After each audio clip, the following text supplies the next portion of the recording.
I like to move it, move it. I like to move it, move it.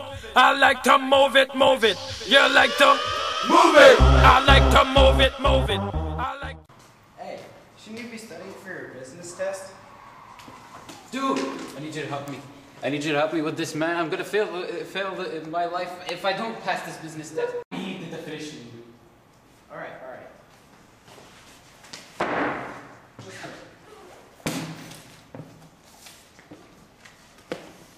Oh, okay.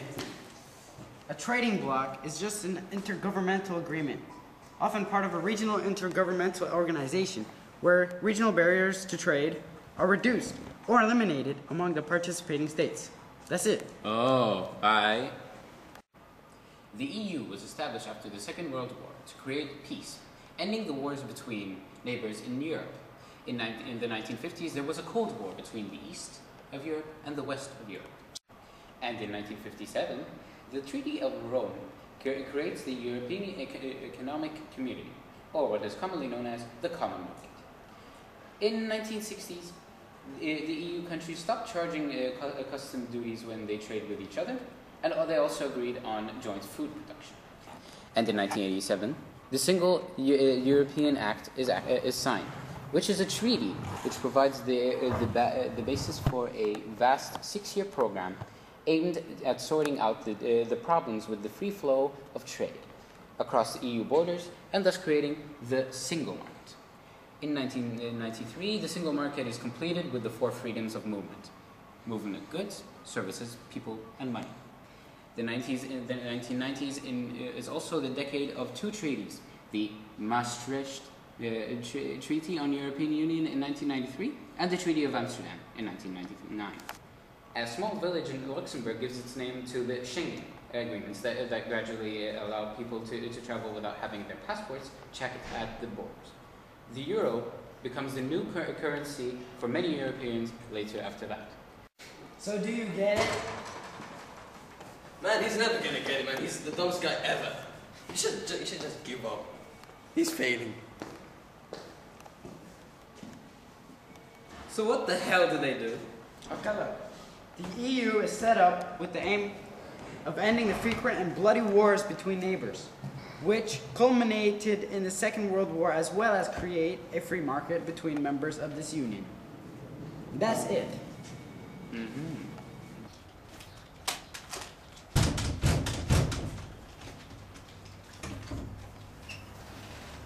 Dude, I gotta pass summer school. I need to pass some. Whoa. Dude, are you like everywhere? Yeah, shut up, whatever. Look, next time close your controller. Dude, okay. Turn it off, for God's sake. Okay, listen. Still in this like business project thing, okay? What is the level of free trade in the UN, the EU? Okay, look. The EU is a common market trading bloc where there's free trade and free movement of people, goods, services, and capital between the member countries. Okay. Then, what exactly? Can you tell me what are the barriers that are like to trade with the countries outside the bloc, and how it works? Just tell me. Dude, you're playing by yourself. Yeah, whatever. Help me! Okay. Look. The Union also imposes a common external tariff on all imports from countries outside the EU to protect EU producers. The tariff can be very high, and that makes it difficult for those countries to trade with EU members. All right, okay. But could you tell me like exactly what are the countries that are in the EU and how do they benefit from this one? Okay, well there are a lot What of do they get? countries. There are countries like Austria, Belgium, Italy, Latvia, Lithuania, and all those countries. And some benefits to these members are an overall increase in EU's gross domestic product due to the single market agreement between the countries. It has also helped cut bureaucracy and saved a lot of delivery time because of the free trade agreement meant that there is no need for imports inside the EU to be cleared at customs. There were also many jobs created, and there was an increase in outside investments inside the European Union. Okay. Thanks, dude. Whatever.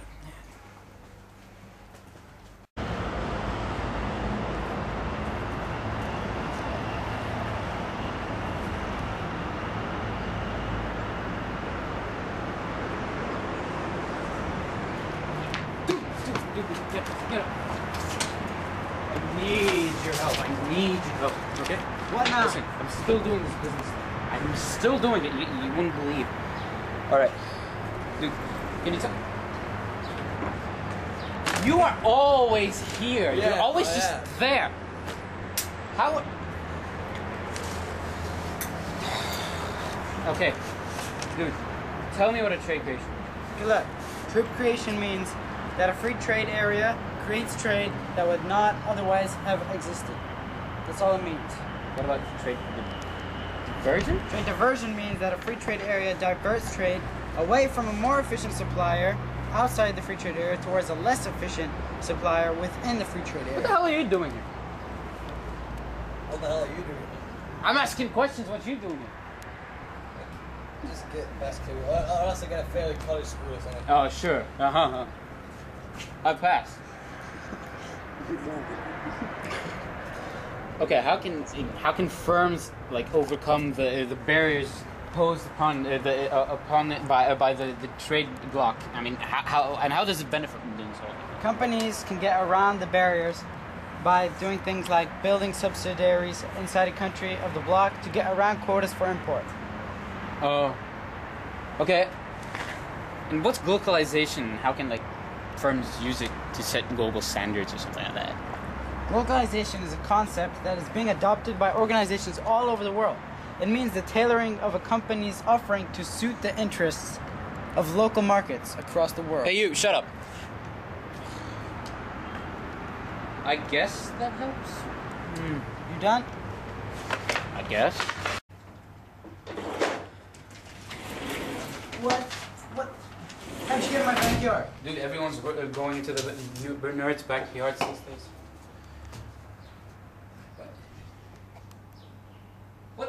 What's he doing here? He's always here. Just ignore him. Just ignore him. What the hell is he doing here? He's always here. Okay. So there's this thing in summer school about WTO or something like that. I have no idea what it is. Yeah, the guy wants us to give like a description of it and its history and what it's for and like summary of this place called Doha and like the rounds that went on and stuff like that. Just watch this video. Oh, okay. I'm Tom Edwards, reporting to you from CNN. So here's a brief description of the World Trade Organization.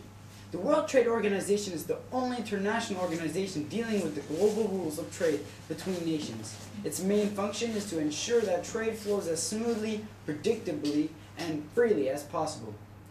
A little brief history. The World Trade Organization came into being in 1995, one of the youngest of the international organizations.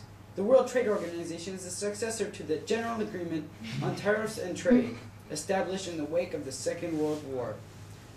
The WTO has 6 key objectives: to set and enforce rules for international trade, to provide a forum for negotiating and monitoring further trade liberalization, to resolve trade disputes, to increase the transparency of decision-making processes, and to cooperate with other major international economic institutions involved in global economic management. Lastly, to help developing countries benefit fully from the global trading system. The Doha Development Round, or Doha Development Agenda, is the current trade negotiation round of the World Trade Organization, which commenced in November 2001. Its objective is to lower trade barriers around the world, which allows countries to increase trade globally. As of 2008, talks have stalled over a divide on major issues such as agriculture, industrial tariffs, and non-tariff barriers, services, and trade remedies. The most significant differences are between developed nations led by the European Union, the United States, and Japan, and the major developing countries led and represented mainly by India, Brazil, China, and South Africa. The most recent round of negotiations, July 23rd to 29, 2008, broke down after failing to reach a compromise on agriculture import rules. After the breakdown, major negotiations were not expected to resume until 2009. Nevertheless, intense negotiations, mostly between the USA, China, and India, were held in the end of 2008 in order to agree on negotiation modalities. However, these negotiations did not result in any progress.